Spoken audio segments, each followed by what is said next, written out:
pastor, fellow Toastmasters, distinguished guest, and super guest.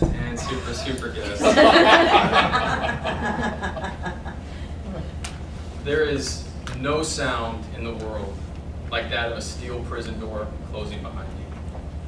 As it begins to close, you stare forward at the guards who are manning the booth, the same ones who hit the half-dollar sized button to begin the door closing, and you hear a small buzz, kind of like that of an electric toothbrush. And you can see out of your peripheral that the door is closing behind you, but you're in prison. You gotta put on your big boy pants and act like you're there with purpose. So you can't turn around and watch it close and wait for the inevitable when it slams shut and the metal on metal bangs together. So you stare forward and you wait.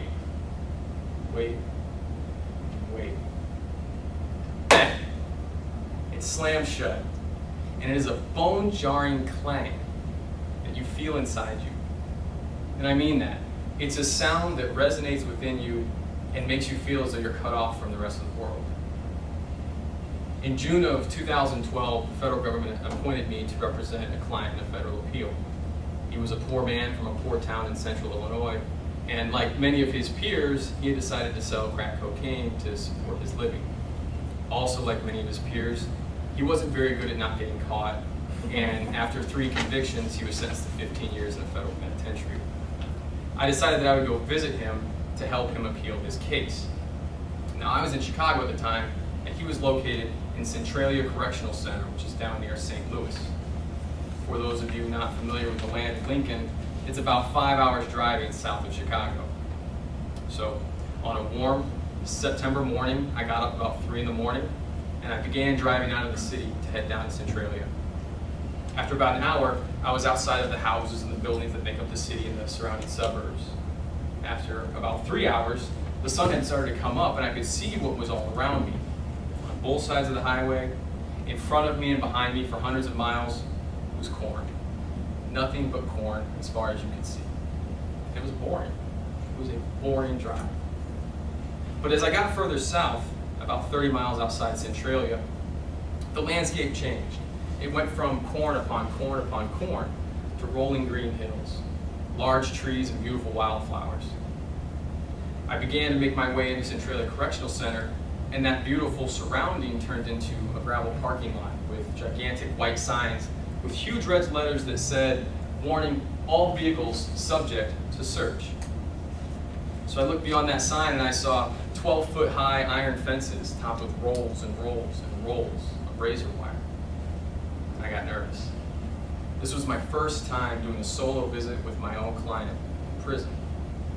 So I parked, I tightened up my tie, put on my suit coat, and I made my way to the first guard house. Big difference. And the guardhouse is relatively inviting. It's got large, clear windows. It's a single-story brick building, and the people inside are relatively nice because they know you're not supposed to be in there other than to visit. I showed them my ID. They searched me and my papers and allowed me to go on to the next building through a small courtyard about the size of this building. This room. Once I was at the next building, I couldn't reach up and grab the door and open it. It was a 7-foot tall steel prison door. I had to wait for the guards to let me in. Once they decided that I could come in, I stepped through the threshold, and then they decided to close the door behind me. And it was at that point that I realized I have no control. I'm at their mercy. I was looking down a 100-foot long, linoleum-floored hallway with red tile bricks on the side, and a guard grabbed me and took me to the room in which I was going to meet my client. Upon entering there, I noticed it was cream walls, cinder blocks, no posters, no paintings, nothing. The only thing inside the room was a wood coat rack and a small desk like you might find in an elementary school. So I sat down, and the guard almost immediately informed me that we were on lockdown. Something had happened, and the prison was shut down. I couldn't leave the prison. I couldn't leave the room. I was trapped. And I sat there with my palms sweating, contemplating this place where you're closed in by steel doors. And I noticed that there was something else that defined it: the smell. It's the smell of recycled air. Because every day we take for granted the fact that each time we open a door or a window, we let in fresh air. But in a place designed for security, they don't do that. They recycle the same air over and over and over. And it stinks. It stinks of too many people in too small a place. Cells that are designed for one person, which now fit 2 or 3. And it stinks of bad food. Food that should be made of meat and dairy that's substituted for soy and soy and soy and soy because it's cheap. And prisons are often designed to make a profit. So I meet with my client, a very nice guy who made poor decisions. We discuss his case, and eventually I leave. And as I'm leaving, I go back through these steel doors. Each time the door opens in front of me, and it closes behind me with the same bone-jarring clang. But this time it's different, because with each of these bone-jarring clangs, I don't feel trapped, and I don't feel as though I'm closed from the outside world. Instead, I feel as though I'm gaining a sense of freedom with each step.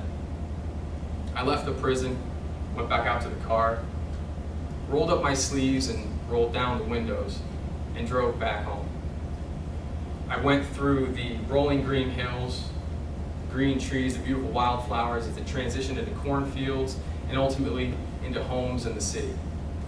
And it was one of the best drives I've ever had in my entire life. It felt free. It defined for me the feeling that I don't have to live my life with the sound of steel doors closing behind me, telling me when I can go or where I can go.